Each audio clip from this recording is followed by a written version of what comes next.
Bien, Vincent Mardelet, bonjour. Bonjour. Alors Vincent, tu relances une deuxième partie de la campagne du financement participatif avec ProArti sur quelque chose qui te tient à cœur, une web série, Un rêve occitan. Alors pour les gens qui ne connaîtraient pas encore ce projet, peux-tu nous dire qu'est-ce qu'il y a derrière?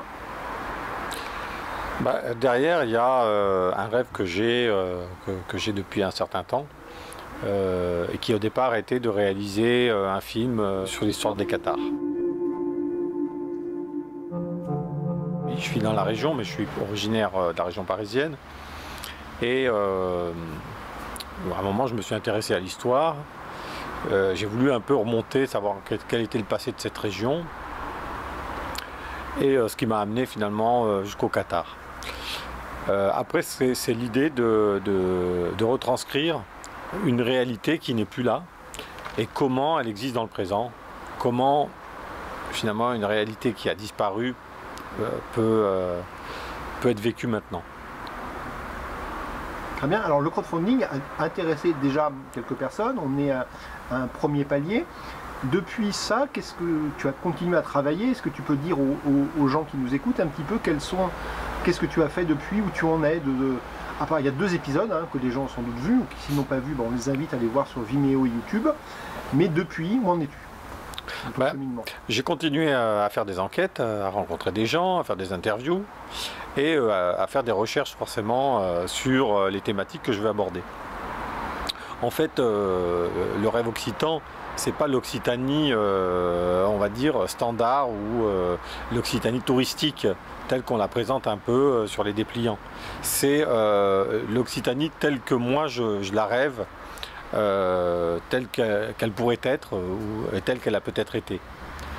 Donc ce qui m'intéresse, c'est finalement, quand on vit dans un endroit,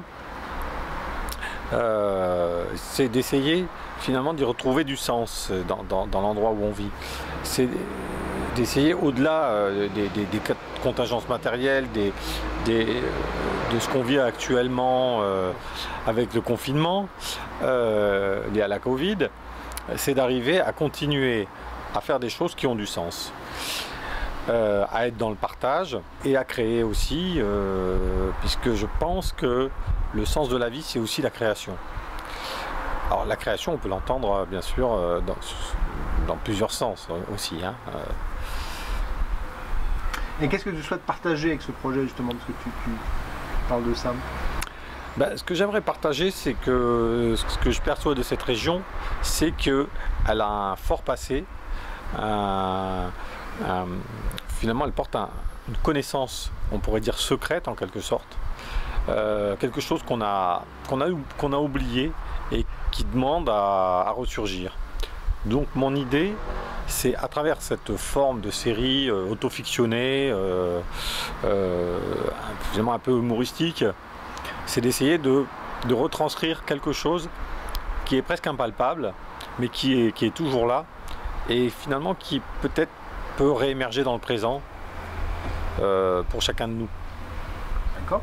Alors quelles sont les pistes de travail pour les prochains épisodes? Parce que ça a changé un petit peu, le nombre d'épisodes d'ailleurs évolue un peu par rapport à ta planification. Alors où est-ce que tu en es? Oui, alors c'est vrai que j'avais imaginé au départ cet épisode, c'était un peu un chiffre symbolique. Au final, je peux faire énormément d'épisodes.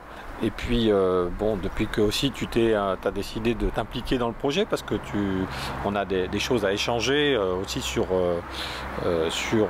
ta pratique, avec la BD, le cinéma, et donc l'approche ésotérique de ces médias.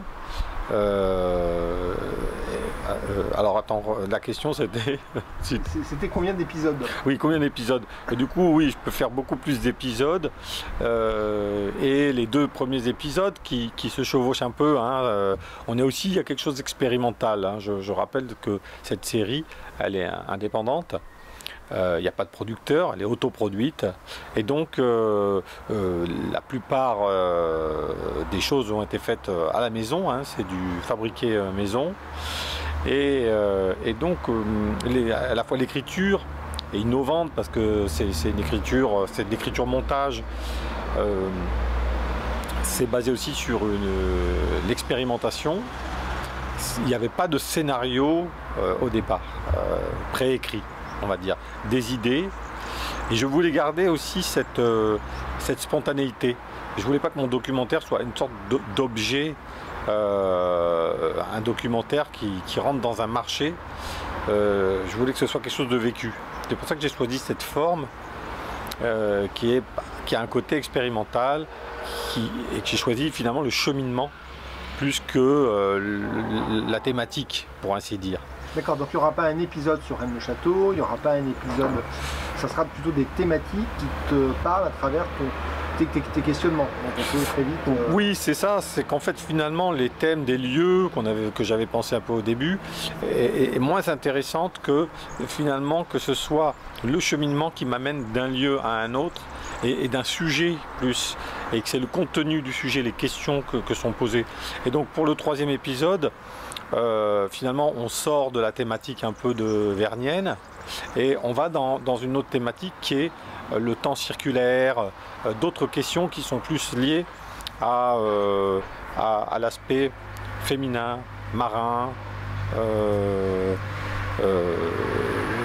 disons secret de l'être et sur des histoires justement qu'on a un peu oubliées. Voilà.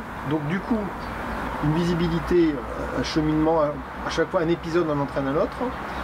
Et tu fais beaucoup d'interviews de gens dans tes rencontres. Donc je crois que les contributeurs qui vont soutenir le projet pourront voir comment tu vas avec toute la matière que tu as, comment tu vas t'en débrouiller du coup. Donc l'idée, c'est, comme on le voit dans les 2 premiers épisodes, c'est pas de mettre des longues interviews, c'est que les interviews servent un peu mon cheminement. Mais que en fait après, l'ensemble de l'interview peut être remonté pour être mis comme bonus. Alors qu'il y aura des bonus privés et les bonus publics. Et donc là, j'ai pas mal d'interviews en effet que je vais donc publier sur YouTube, sur les réseaux sociaux, gratuitement, et d'autres qui seront dédiés à ceux qui ont contribué. Voilà, donc là c'est un appel non caché aux gens qui n'ont pas encore contribué à le faire. La campagne dure encore combien de temps? Là, elle dure encore 15 jours au jour d'aujourd'hui. Donc c'est vrai que c'est un peu, faut accélérer et que si les gens veulent participer, c'est maintenant. Voilà, c'est maintenant pour voir effectivement ces prochains épisodes, alors en espérant pouvoir aussi les montrer au cinéma peut-être prochainement. Oui, alors l'idée c'est sûr que si ça pouvait être présenté en salle, ensuite comme c'est aussi, les épisodes sont modulables, il est possible ensuite d'assembler les épisodes pour en faire des métrages plus longs, de 3/4 d'heure, 1 heure, voilà, qui rentrent dans le cadre de salle de cinéma. Voilà, merci pour cette présentation très claire et avis aux amateurs de poésie, d'art, de science et de mystère pour contribuer à ce beau projet. Merci Vincent. Merci Stéphane.